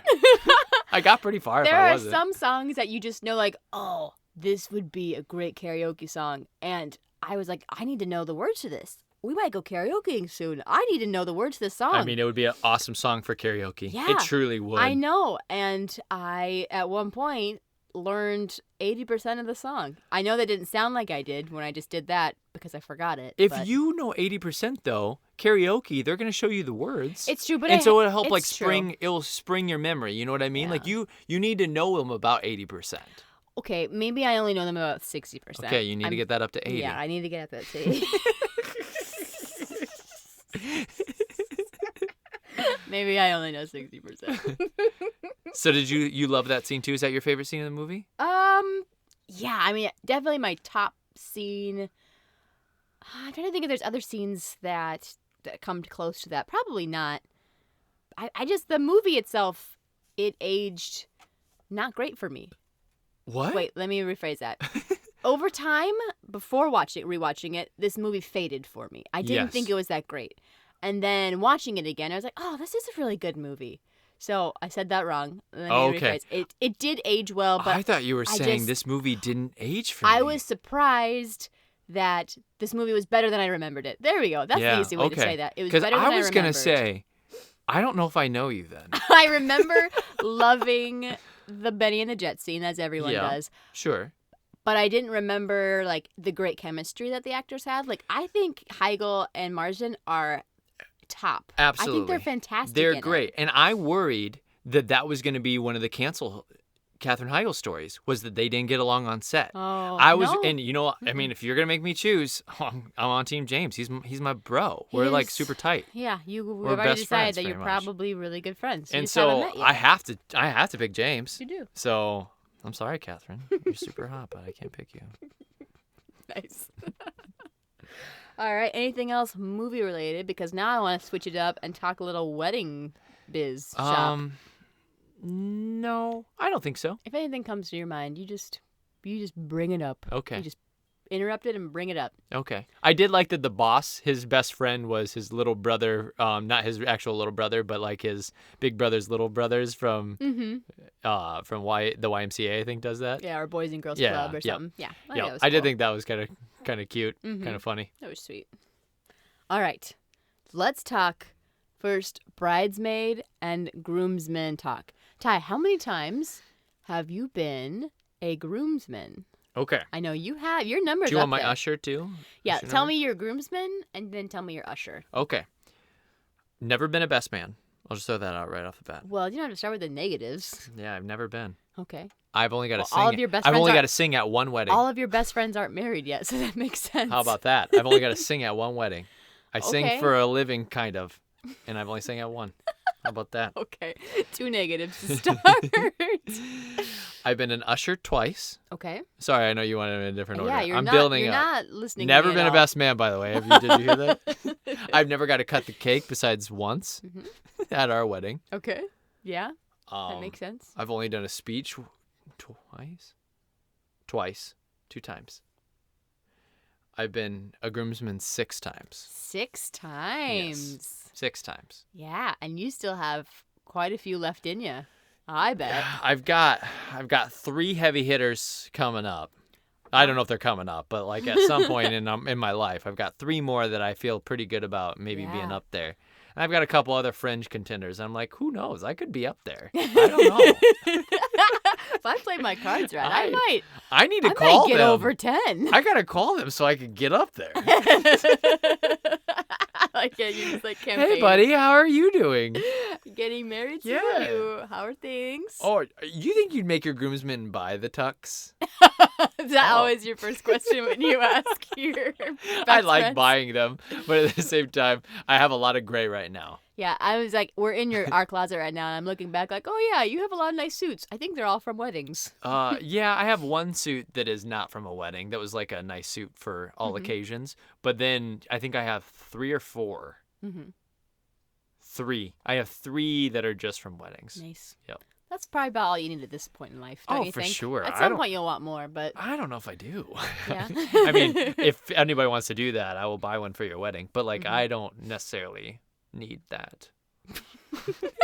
You don't need that drama in your No, life. I don't need that drama. Stress me out. So tell me, as a groomsman of 6 times, what is the best part about being a groomsman? Or do you have any like favorite memories about being a groomsman? I mean, being a groomsman's easy. You get to be like very sharply dressed. You get to hang out with the groom the whole time. So Yeah. like you get to do fun stuff with them. Yeah, I feel like it's just like you guys hanging out. I'll be all honest, day. you guys have it way worse on the bridesmaid side because We just on have the more work. on the groom side, we kind of, I mean, what do we have work? If you shaved before you came, then you just got to do your hair. I mean, like, what are we doing? And then What we are just we hang doing? out. Yeah. Sometimes you have a couple beers beforehand, Mm-hmm. like to kind of take the edge off. Sure. Sometimes you wait and then you have a lot of beers after. Is it boring? No, because you're hanging out with a lot of really cool people. Mm-hmm. So no, it's never boring, even when you don't know everybody. Like for Jeff's wedding, my buddy, he's the last one I was a groomsman for, and he has these 2 friends that he always talks about, Kyle and Carter. And I didn't know them at all, but I'd heard so many stories, and so it was just a moment. While I don't know these guys at all, but like I chatted with him for like hours. Jeff was busy, and I'm like meeting his other 2 best friends. I'm like, these guys are awesome. Yeah. I love that. I could hang out with these guys all the time. So I don't know. As dudes, I've just never been a part of one where I was around people who I didn't like. I've always been around like a lot of people who I just enjoyed. So it's been easy peasy. Yeah. I think that's always interesting too, mixing up like different worlds. Like, this is my buddy from college. This is my buddy from high school. These are my work friends. Like, I hope you all get along. And normally people do because you're all friends with the groom or the Yeah. bride. Like, there's a part of your personalities that have to be like a little For bit sure. intertwined, no matter Yep. how, different you guys are. But Mm-hmm. yeah, for the most part, it's interesting seeing that all like mixed up. Yep. Absolutely. Different worlds. Yeah. Best part. Yeah, I just said best part. Worst part about being a groomsman. It's hot and you have to wear a suit and you don't get to dress like in a more comfortable manner. Like maybe you just wear a button up with a tie, or you undo the tie and then you just have the first top button down because it's really steamy outside. Well, when you're a groom, you can't do that. You are beholden to the party of what they want to do. So if you undo something and go rogue, you're going to get kicked out. So that's probably the worst part. Sure. Yep. And you can't like go inside for a little bit and cool off, or if you're like an outdoor wedding, you pretty much have to stick around.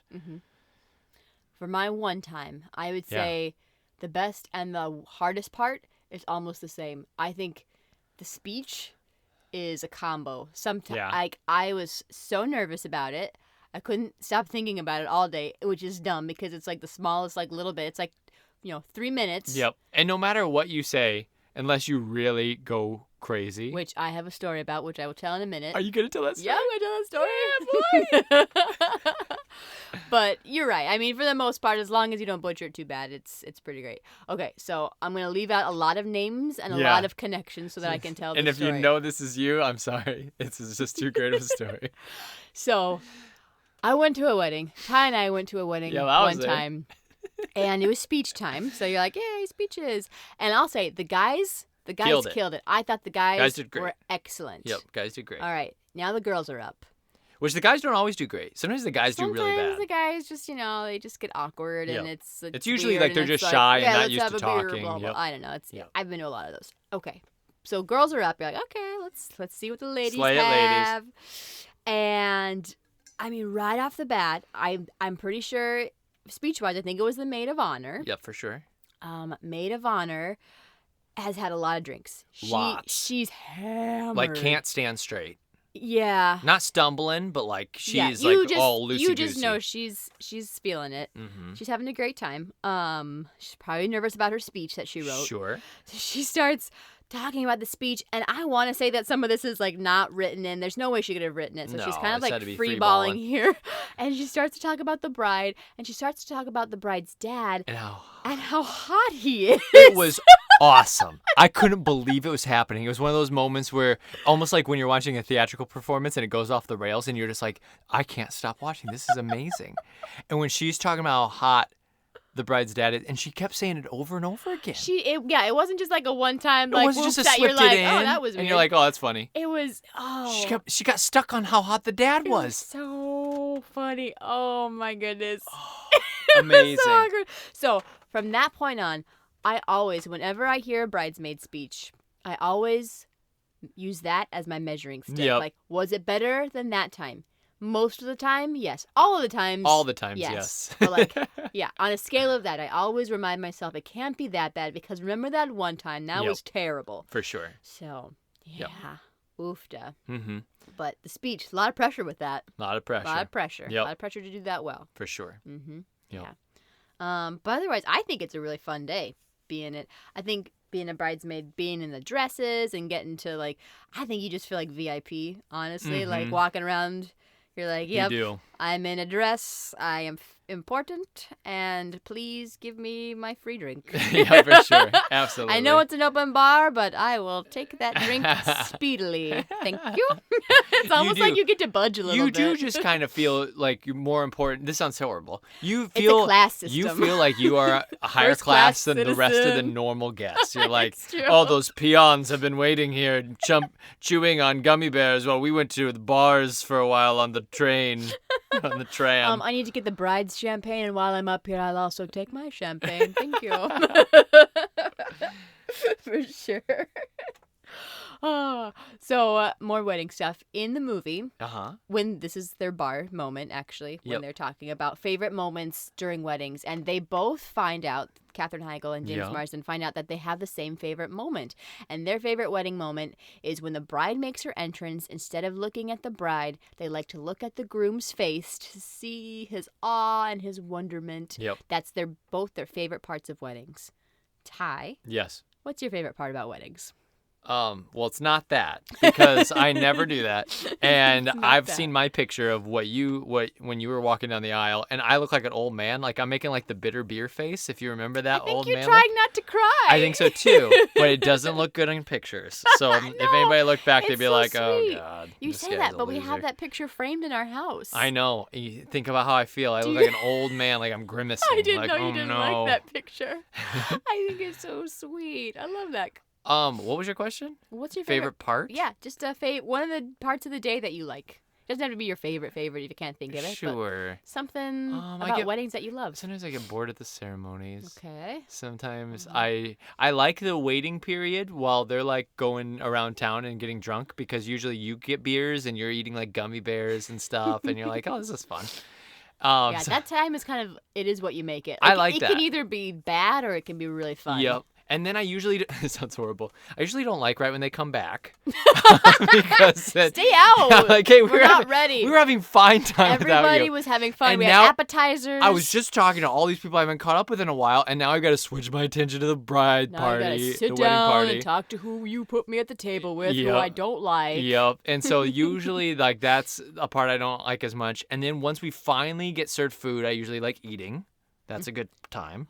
I'm always starving. Yeah, you're always so hungry, and even if the food isn't very good, it tastes so good because you're so hungry. Yeah, I think yeah. it's a trick in the wedding I that they think do. so too. And then they, I don't like the next part where like it's all the speeches, and then everybody like does like dollar dances or like father son. Oh, not father- that's my worst. Not father's. or father daughter dances. and mother son. That's fine. I hate dollar dances. They Dollar suck up dances all the good songs. Are the worst. They just kill the wedding party vibe. only dances are boring. If you're like, I'm just talking when I'm a guest, by the Sure. way, not when I'm in Yeah, the party. I'm talking general. And because I like all that stuff when I'm in the party, but I don't like it Yeah, at all. when I you're don't a like first any class of it when I'm just a citizen, guest. it's great. When I'm third class, when I'm gonna go last off the Titanic, I don't want to do any of that stuff. And then when finally they open the dance floor, I'm like, oh, thank God! Now it's time for me to enjoy myself again. For the last 2 hours, I've not been having a good time. And then I have a blast. And then I have a blast. For the wedding dance, if the music is right, I have the best time ever. Mm-hmm. And I used to not like dancing that much. Like What changed? I think I started to embrace the fact that I like to goofy dance and I will just do whatever. And I think that I realize like when I just feel self-assured and and confident and will just do whatever I want to do, people actually look at me like, wow, he's a good dancer. And or they'll be like, I didn't mean to laugh at or that. they'll say like, he's goofy, but he's a good dancer. I think that's kind of what the general perception. He's kind of goofy, but he's a good dancer. And so now I just let my freak flag fly and I have a great time, especially if you play any Bruno Mars. I'm really going to go crazy. Treasure will make me go so nuts, it'll be out of this world. And if you do an 80s hour, prepare to have your mind blown because I am going to be out there so hard.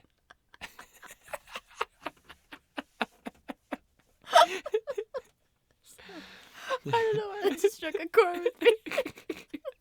I'm just thinking of all the weddings I've been with you, and you go so hard for the 80s.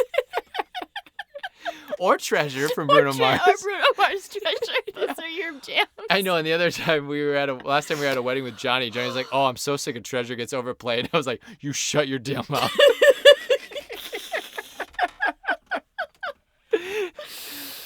Oh. Yep. Yeah. Any Shawn Mendes, I'll go nuts. Yeah. Justin Bieber, I love him. What about you, Rach? What are your favorite parts, and what are some music that you go crazy for?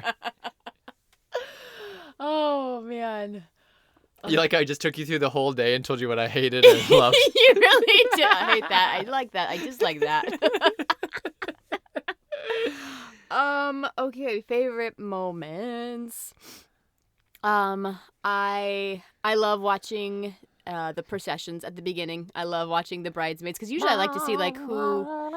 Hey, you don't critique No, I was it. doing the song. Oh, but that's graduation song. But you walk to it too sometimes. Some people do. I didn't. Sometimes the bridesmaids walk to it. Yeah. Before Here Comes the Bride. Yeah. It still sounds graduation-y. I don't know if that is the song that you wanted. No, it is. It is. I've actually seen it. I swear to God. Yeah. I've seen the graduation processional when the bridesmaids are coming down. I actually didn't hate it. I was like, oh, yeah, people march to this. That makes sense. Are you sure it's not canon in D? Da, da, da, da, da, da, da, da. Dun, dun, dun, dun, dun, dun, dun, dun, dun, dun, dun, dun, dun. No, you were thinking of Vitamin C's song. Yeah. Things No, never be the same, and this is how I feel.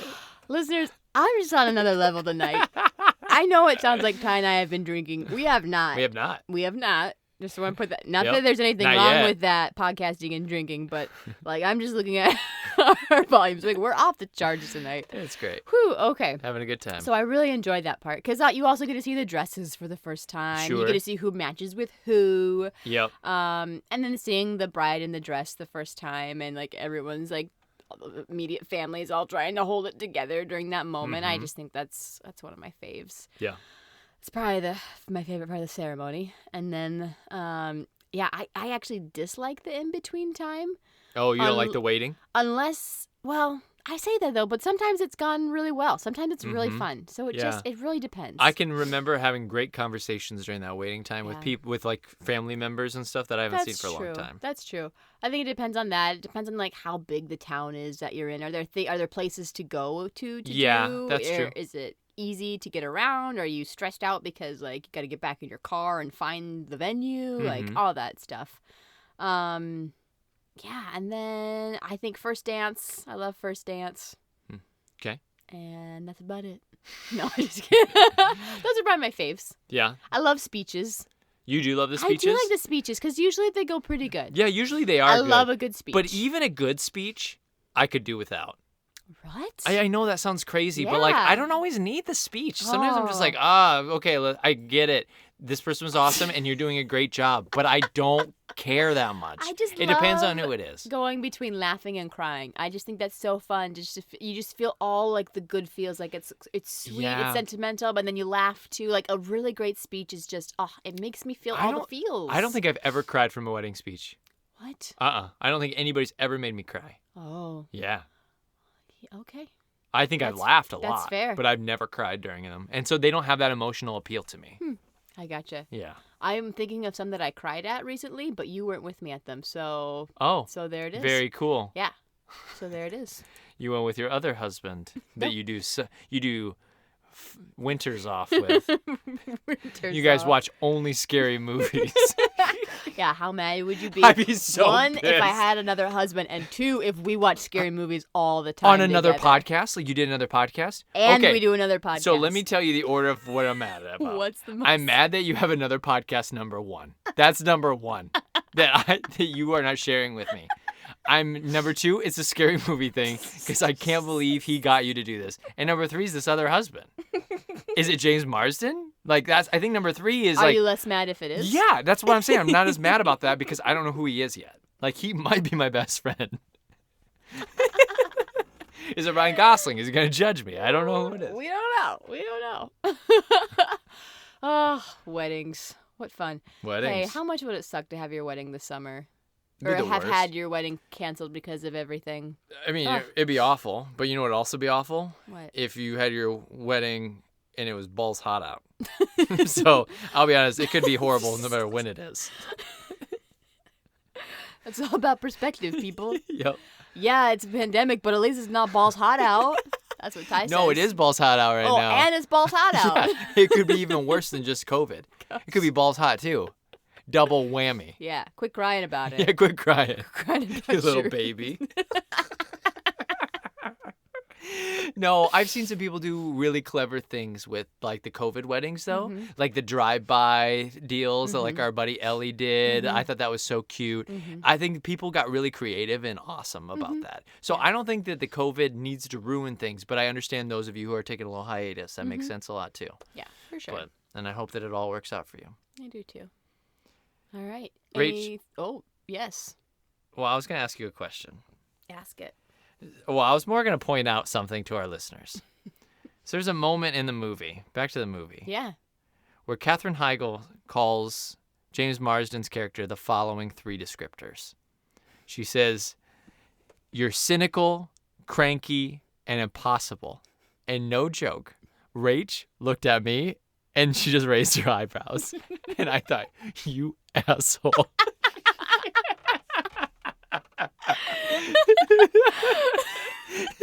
True story. To be fair, the way that the setup is Katherine Heigl is saying, like, you're not at all like the man I thought I was going to be in love with. Yep. Or who I would end up with or be attracted to or whatever. Sure. Something like that. And then Yep, she says, you're right. You're cranky, you're this, you're that, you're that. But, and then she goes on, but I just love you, blah, blah, blah, blah, blah. But yeah, I definitely looked over. I think I even put my hand on your shoulder. To be fair, you looked at me. I first. did. You started I to look wa- over at me. But it was and more of a smile. just a little like look Yeah. on the corner of my oh, eye. I could feel your eyes. And then I looked over and I smiled and I was like, yep. You were both thinking it. Oh my gosh. Yep, I couldn't believe it. Can't you, though? Yeah, I can. I can. That's fun. I'm glad you shared that. So, payback season? Payback. Was it a payback? Was Oh, it for sure. It was awful. Yeah, you hated I hated it? the movie. You hated it? Yep. Do you want to hear a little bit about budget and then I'll get Yeah. your critics' Yep. consensus and all that? Yep. All right, so the budget for this, 30 mil. Okay. Not a lot, actually. Opening U.S. weekend, it made 23 mil. Oh, wow. Worldwide, 162 Whoa. million. And it cost 3? 30. Oh, 30. 30, yeah. Okay. But still, which is not a lot. That was a lower budget on the side of like these rom-coms, Yeah, right? for sure. 162 million. This That's has gone awesome. down as a classic rom-com, Uh-huh. which is fascinating when I tell you about the critics' consensus. Yeah, I have a feeling it's not very good. I have a Yeah. feeling Why do you have that feeling? because I just feel like people who okay, Yeah, say it. you ready for another pot shot on Devil Wears Prada? Oh my gosh. I feel like the people another who one? love Devil Wears Prada went to this movie and they're like, This isn't at all like Devil Wears Prada. Oh, Devil Wears Prada is such a better movie. Oh my gosh, we have to go home and watch Devil Wears Prada right now. and I feel like they're a bunch of haters because it wasn't that movie. And that's why I'm a lover of this movie because it's not that movie. Gosh, you are on fire tonight. Your impressions are just killing it. Wow. Wow, wow, wow, wow.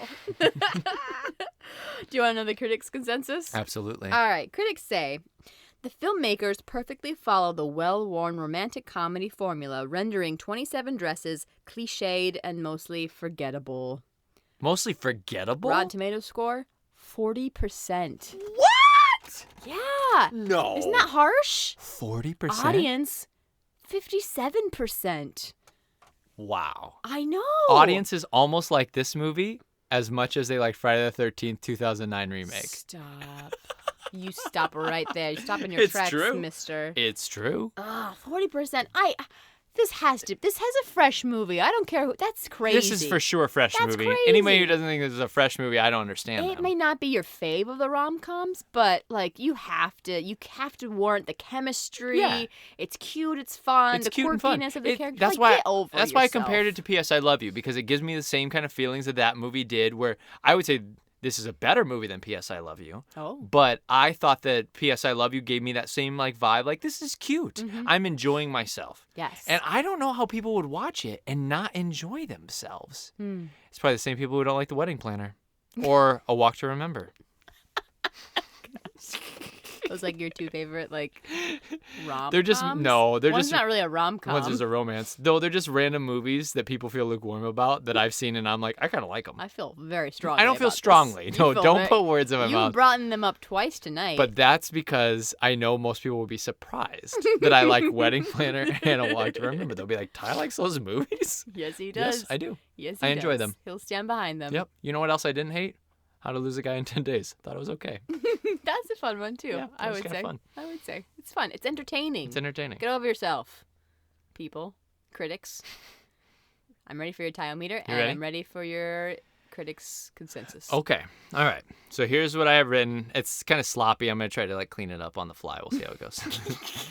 Like most of the weddings that Rach drags me to, it starts off slow, mostly because of my bad attitude. And then it gets better and better. And especially when your best friend and possible wife's new lover, James Marsden, shows up. And then you get wasted and you're singing Benny and the Jets with all your best friends and you're wondering if this is the best night of your life. It's not, but it was still pretty dang fun. 76%. Tied with Marley and Me.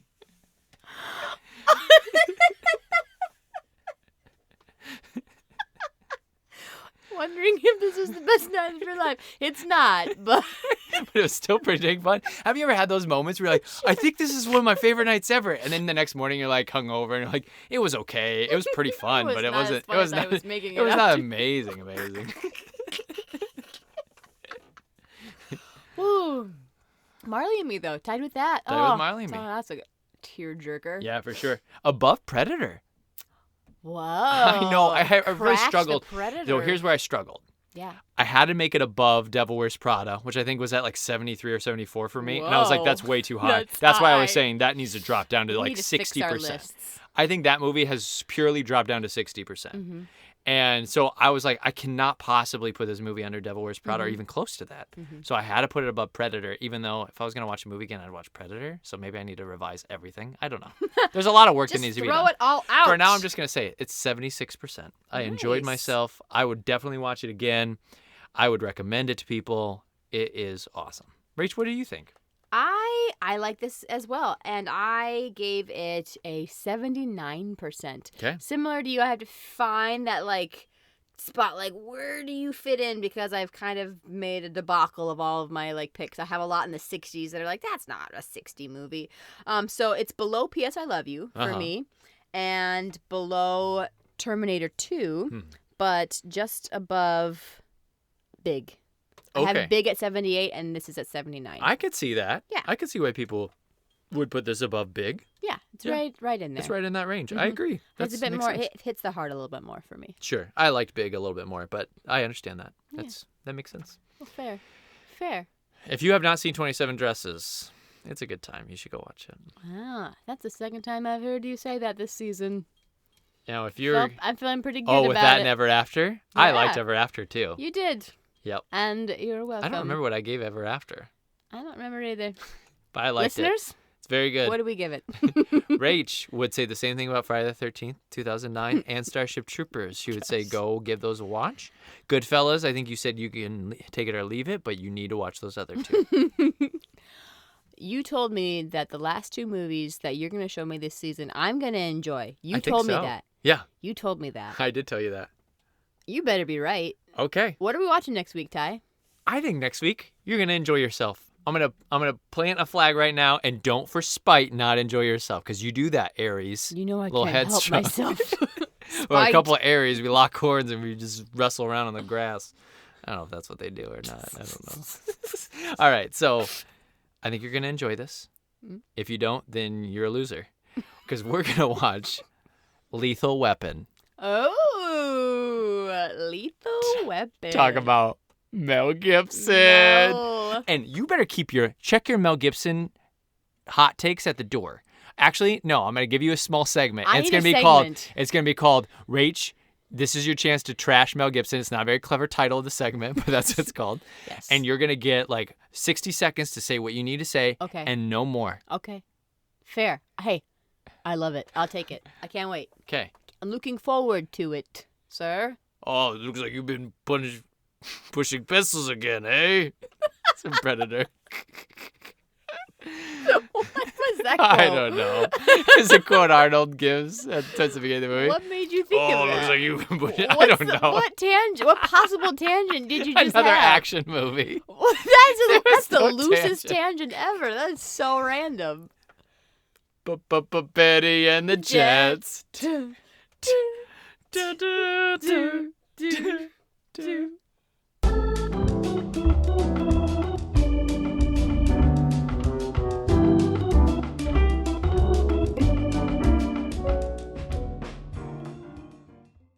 All right, say what you need to say to me. Go ahead. Well, you were just trying. I mean, are you serious? You're just trying to school me on how to edit this. Hell yeah, you just got schooled. I know what I'm doing.